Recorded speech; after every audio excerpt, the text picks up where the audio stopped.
Although I look like the Italian mafia. Yeah, you could be. Could be like, I can't do an Italian accent though. Say papi. Papi. Say it, papi. Papi. Phil Fryer on the podcast, which is going to be good. Phil is a consummate professional, and it should run nice and like clockwork today. So I'm looking forward to that. He's going to bring some of his friends and family on board, so that'll be good. He also has a few good stories, and if I can get him to open up on those stories, I think it'll make some excellent electric viewing.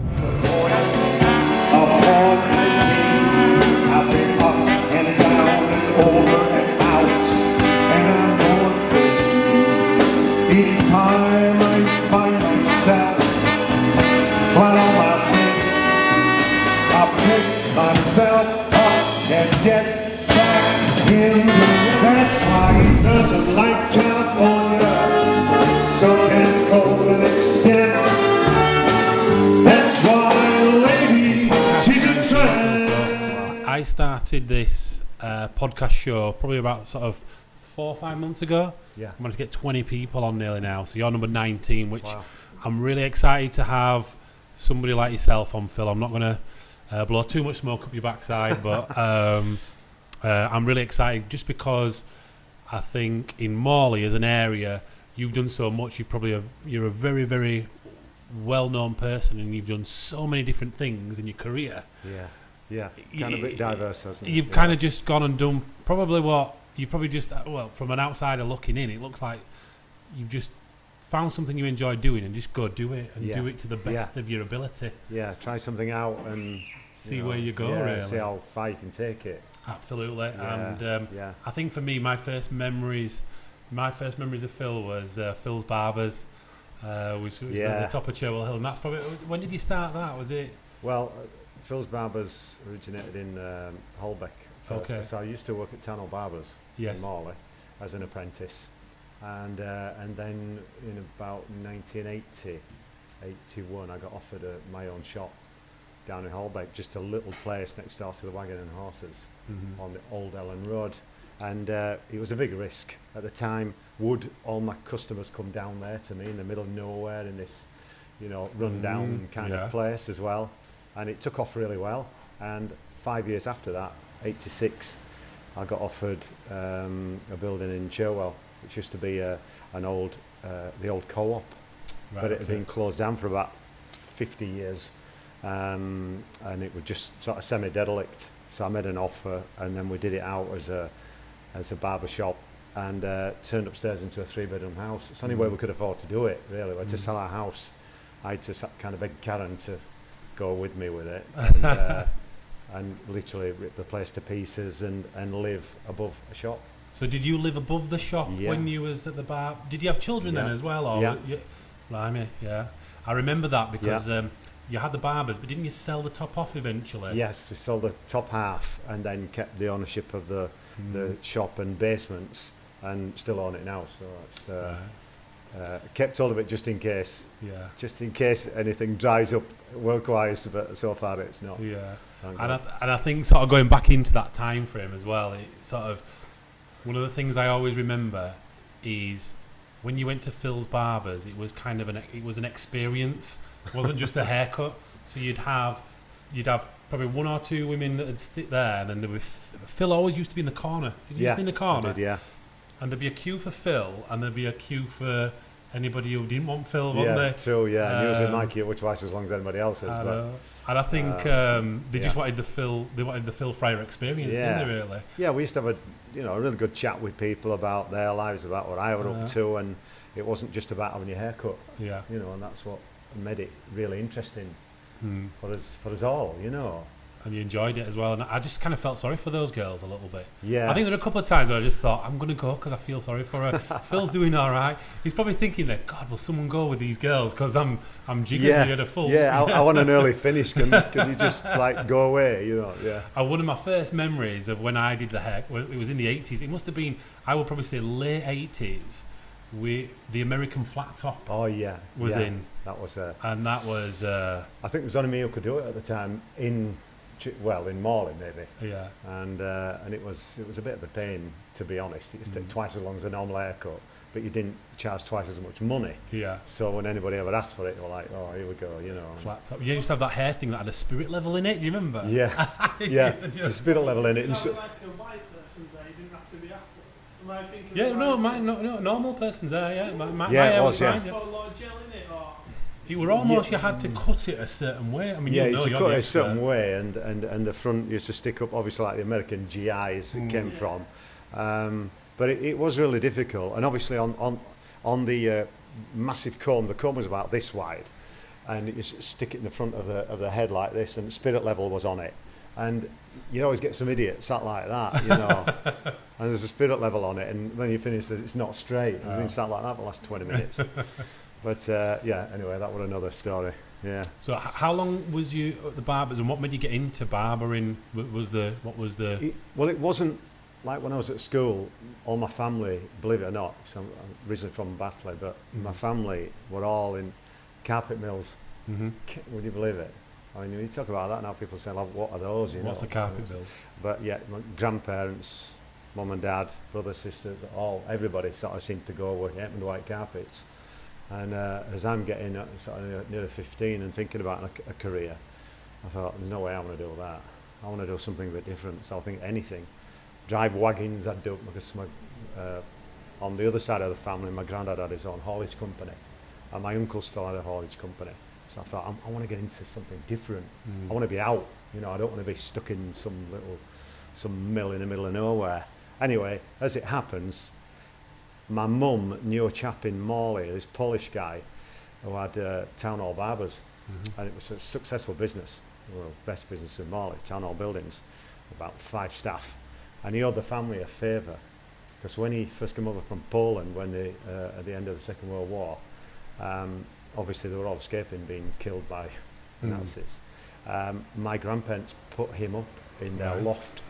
They'd nowhere to stay, and so he owed the family a favour. So my mum says, right, will you set Phil on as an apprentice? You know, no interview or anything. Yeah, he's got a job. Brilliant. And you know, so How old were you then at that time? 16. Right, so he was. Yeah, I went to work there in school holidays, and I was very artistic anyway. I could carve wood, I could make anything. I could draw. I was always artistic. So hair was just a bit of a sort of something. It was a further form of on art. from that. It's a form of art, yeah. Like you've said, with a flat top and shaving partings in, and yeah, it's true. And you know, like we used to get some guys come up from Leeds Swim Club, and their logo was a shark. So I used to shave sharks in the back of the head, you know, when they were going on competitions and stuff. So artistic, and at that took time, a real flair to it. It would have, because patterns in people's heads is quite a common thing now, isn't it? Yeah, it is. But then it was back then. Well, Was it? pretty far out with that, really. Yeah, to be I'd have honest. been. Yeah, I'd have been. It must have been like bloody hell. It really was, yeah. So people used to come from all over for that doing, and yeah, all the time you get it wrong and give some little nick with, you know, cutthroat, but most of the times I got it right. Yeah. So yeah, it was an amazing time, and built it up with the staff, and obviously, I don't know if you remember the time I actually started doing a bit of running and stuff when I had the shop, and started to organise the Cherwell 5 miler. Yes, I remember it very well. I participated in it. Sorry, I participated in it. I think twice I did it. Yeah. And I did some serious running. I was with my mum. My mum had a partner at the time, and then there was a couple of others. And we was doing the circuit before it to try and do the training for it. It was kind of a big deal. If I'm It right, really was, yeah. If I'm right, at the Cherwell 5 miler, it wasn't the road shut off at the time. Well, it should have been. Was it not? It was closed off once we blew the whistle, because literally, you know, the first year we organised it, we had about 75 runners. Within 3-4 years, with 500 runners coming from the northeast, from you know, top runners doing sub 5 minute miling, winning the 5 miling in under 25 minutes and stuff. So like it became a top. We had like a timing vehicle going out in the front and stuff. Right. But we raised thousands for candlelighters and heart research and so many different charities over the years. Just talk to me about, you mentioned about what was the reason that you set the 5 miler up, because we spoke about that sort of earlier before the podcast, didn't we? Well, before the 5 miler idea came together, I was doing a little bit of running with my mates and doing a bit of weights like you do as a kid and stuff, and as a teenager, you want to sort of look a little bit, you know, In make your shape. body look a bit better. And we started doing a bit of running, and I got into it. And at the time, my dad got cancer, and I thought, what can I do to raise some money? Well, I knew I'd got all these customers, so I thought, right, I'll do a 5. I think we were 5 mile at that time, and I'll get sponsored. And people were literally paying for their haircut and just giving me the rest of the money, you know. And I got, first event I did, I got about 150 quid, which was a big deal, you know, like so many years ago, you know, in the 80s. Yeah. And then that prompted the organising of events. I raised quite a lot of money before the first 5 miler. Sadly, my dad only lasted about a year. He was about 52 when he died. But I was raising money at that time for Wheatfields and St Gemma's hospices in Leeds, which are still going now. I mean, they're massive, you know. And I still do the odd thing that I can for them now. Yeah.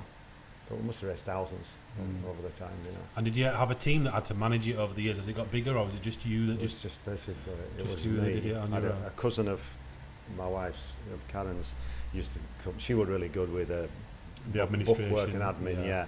And another guy who worked for the council, he sort of measured it out for me, and he helped me.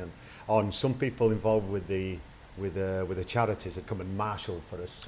So I'd got volunteers in there, but it was still just fully like me head in it. You know, I hadn't like just said, right, sort that out. Yeah. Yeah, it was Did a you big do the job. 5 mile as well yourself? I used to do, but then it got too big, you know. So I'd be stood at the start with With the a gun. high vis and whistle, you know, like yeah, get on with it. And obviously the money that all these people, when you've got then 500 runners in it, raising funds. I used to have a trophy for the highest sponsored runner, male, female, and people had raised thousands, and that went along with my money as well. So the money just went like massive. And back in those days, you know, you're saying you're raising thousands of pounds. That's probably like raising tens of thousands of pounds. It is, yeah. In like today's equivalent, isn't it? Really. I mean, I've never added it up, but it'd be pretty frightening if I did. Yeah. But it, you know, the amount really doesn't matter to me that much. At the time, it was a reason for doing it. The cause. Yeah, the cause. You know, the first one with my dad, and then the second time, I had a chap came to my shop with his son. His son was 11 years old, and Dad said, like, you won't be seeing my son much more. He's got leukemia. So that was pretty bloody hard, like. So I thought, right, what can I do for him? So I organised another event, and this was for the children's cancer unit in Leeds called Candlelighters, and we raised thousands on that as well. His dad did a parachute jump, and I did another. I think I did a half marathon at that time, so I was doing longer distances, and we raised thousands from that. Sadly, the lad died, but we bought a big TV and video for the kids while they were recovering from bone marrow transplants. You know, and you're doing all this with your dad obviously passing away. You've got a barber shop. You've got three children. Yeah, three so girls. You're not really a guy that doesn't. You make a lot of use of your time. You seem to do a lot in a short space of time, really. Yeah, we're full on. It were properly full on. But I loved it. You know, I loved that sort of the feeling, the reward you got from it. You know, not how much I could get in the bank from my business. It was what I would give into other people meant so much, really. You know, it was just amazing. And I think loved it. You know, I think that's what you get with you, Phil, as well. It is you don't look like you're in it to make money. You're just doing it. You're raising that cause, and it comes across quite well. And I think, how long did you?